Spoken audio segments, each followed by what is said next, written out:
नमस्कार दोस्तों, स्वागत है आपका हमारे चैनल क्राइम स्टोरीज 01 पर। आज की घटना उत्तर प्रदेश के गोरखपुर से है। यह एक ऐसी सनसनीखेज घटना है जिसमें मरी हुई बेटी शिखा दुबे के अंतिम संस्कार के बाद वही बेटी पुलिस के सामने जिंदा खड़ी मिलती है। ऐसा क्या हुआ उस दिन? कौन था दीपू यादव और क्या है इस रहस्य का सच? इस कहानी के हर मोड़ पर छुपा है सस्पेंस और रहस्य। चलिए शुरू करते हैं आज के वीडियो को। दोस्तों, इस पूरी कहानी का सबसे अहम किरदार है शिखा दुबे।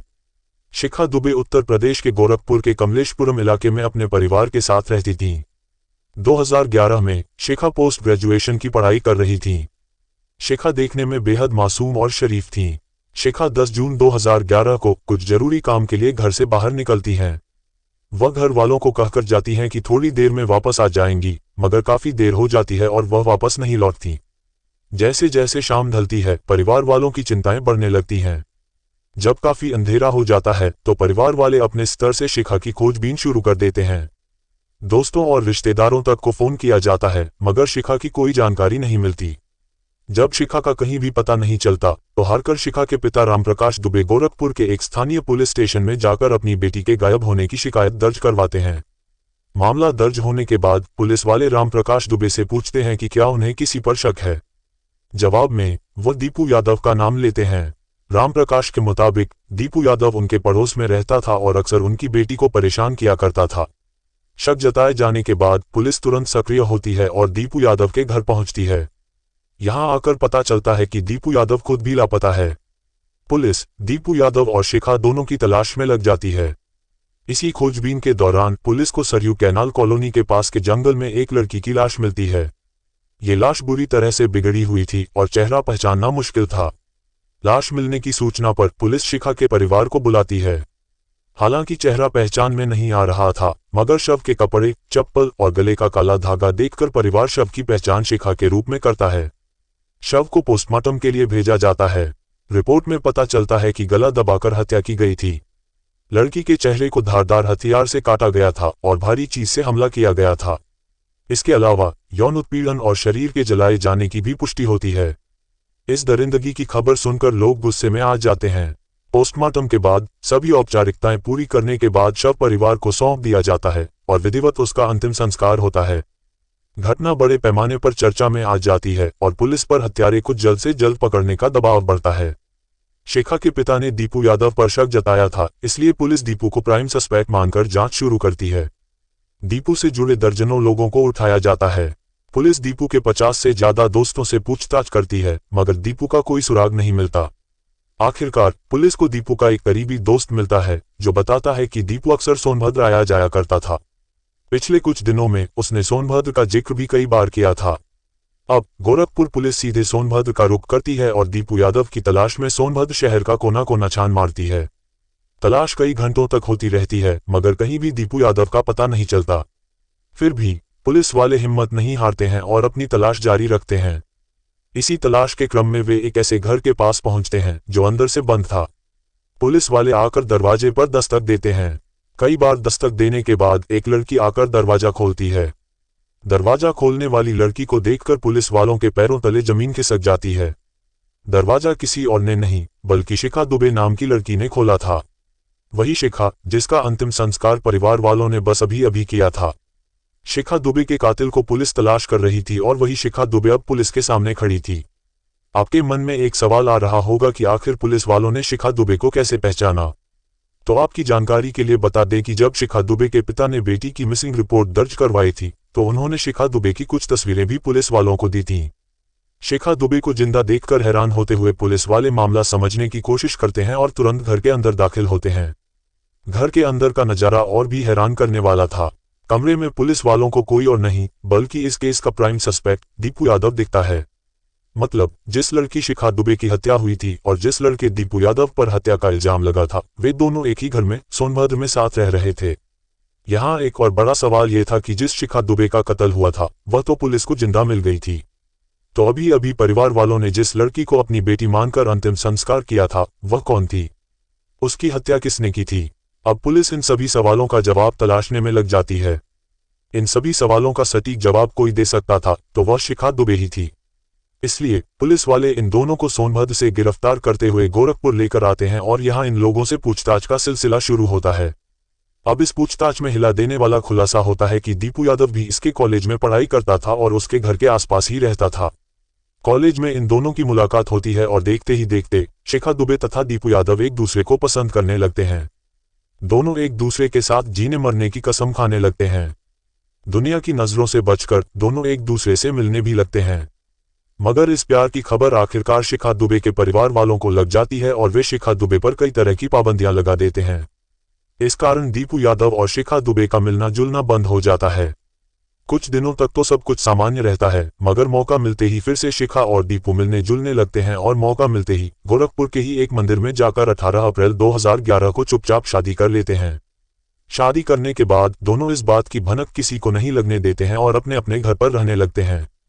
अब दीपू यादव शिखा को अपने साथ रखने का प्लान बनाने लगता है। इन दोनों को अच्छे से पता था कि अगर परिवार वालों को बता भी दिया कि हमने शादी कर ली है, तब भी परिवार वाले नहीं मानेंगे। इसलिए अब दोनों दूसरे विकल्प की तलाश में लग जाते हैं ताकि साथ रह सकें। दीपू यादव अपनी इस परेशानी का जिक्र अपने दोस्त सुग्रीव से करता है। सुग्रीव का ट्रांसपोर्ट का बिजनेस था और वह ट्रक भी चलाया करता था। दीपू यादव की सारी बातें सुनने के बाद सुग्रीव इन दोनों को बताता है कि मैं एक ऐसी लड़की को जानता हूं जो देखने में काफी हद तक शिखा दुबे की तरह लगती है। उसकी कदकाठी और लंबाई भी पूरी तरह शिखा दुबे जैसी है।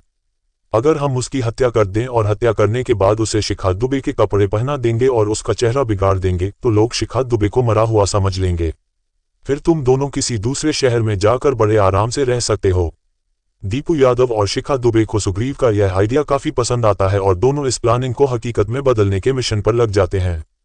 प्लान के बाद अब सुग्रीव शिखा दुबे की तरह दिखने वाली पूजा कुमारी नाम की लड़की से संपर्क करता है और उससे कहता है कि तुम्हारे लिए एक नौकरी है मेरे पास। अगर तुम चाहो तो मुझे आकर मिल सकती हो। पहले महीने का पगार भी तुम्हें एडवांस में दिया जाएगा। पूजा कुमारी की उम्र भी यही कोई 25 से 26 साल की थी। उसकी एक 3 साल की बेटी भी थी।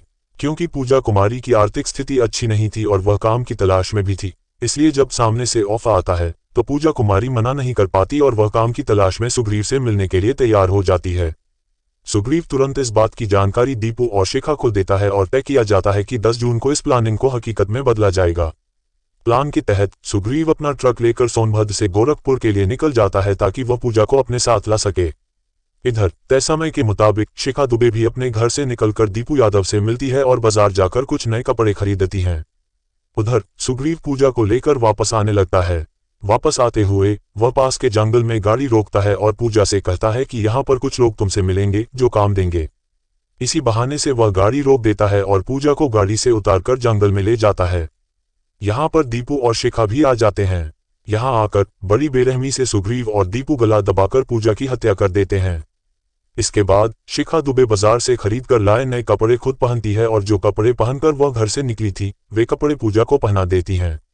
यहाँ तक कि जो काला धागा अक्सर शिखा अपने गले में पहना करती थी वह भी पूजा के गले में डाल देती है ताकि इस लाश की पहचान शिखा के तौर पर की जा सके। शिखा अपनी चप्पल भी पूजा के शव के आसपास ही छोड़ देती है। अपना सब कुछ पूजा को पहनाने के बाद शिखा पूजा के सभी कपड़े छिपाकर अपने बैग में रख लेती हैं। कपड़ों के आधार पर तो पूजा अब शिखा बन चुकी थी, मगर चेहरे से वह अब भी पूजा के तौर पर ही पहचानी जा सकती थी। इसलिए अब सुग्रीव और दीपू मिलकर ट्रक से लोहे का बड़ा सा रॉड निकालते हैं और बड़ी बेरहमी से पूजा के चेहरे पर मारना शुरू कर देते हैं।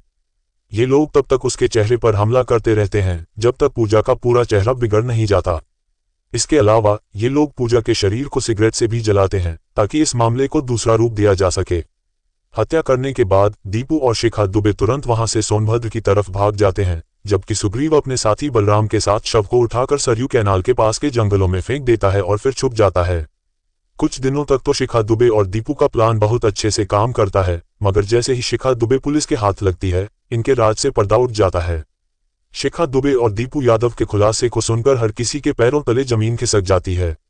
हर कोई स्तब्ध था कि मासूम सी दिखने वाली शिखा दुबे ने इतने बड़े जघन्य अपराध को अंजाम दिया है। शिखा ने अपने प्यार के साथ रहने के लिए एक 3 साल की मासूम के सिर से उसकी मां का साया छीन लिया। इस खुलासे के बाद जब शिखा दुबे को पिता के सामने लाया जाता है तो एक पल के लिए तो उन्हें यकीन भी नहीं होता कि जिस बेटी को वे मरा समझकर अंतिम संस्कार तक कर चुके थे वही अब उनके सामने है। पिता बेटी का गाल छूकर यकीन करने की कोशिश करते हैं कि वह जिंदा है। वे थोड़े भावुक भी होते हैं, मगर थोड़ी देर बाद अपनी भावनाओं पर नियंत्रण रखते हुए कहते हैं कि जितने जघन्य अपराध को इसने अंजाम दिया है, इसे जिंदा रहने का कोई हक नहीं है। यह मेरे लिए मर चुकी है। इन सभी खुलासों के बाद पुलिस दीपू यादव, सुग्रीव, शिखा दुबे तथा बलराम को गिरफ्तार करते हुए जेल भेज देती है। शिखा दुबे का इस कहानी की शुरुआत में कत्ल होता है, वहीं शिखा दुबे कहानी के अंत में कातिल निकलती है। पूजा की पोस्टमार्टम रिपोर्ट में यौन उत्पीड़न का भी जिक्र था, मगर इन लोगों में से किसी ने भी पूजा के साथ यौन शोषण की बात नहीं स्वीकारी और पुलिस भी इस बात को साबित नहीं कर सकी। फिलहाल इस केस की स्थिति सुनकर शायद आपको यकीन नहीं होगा।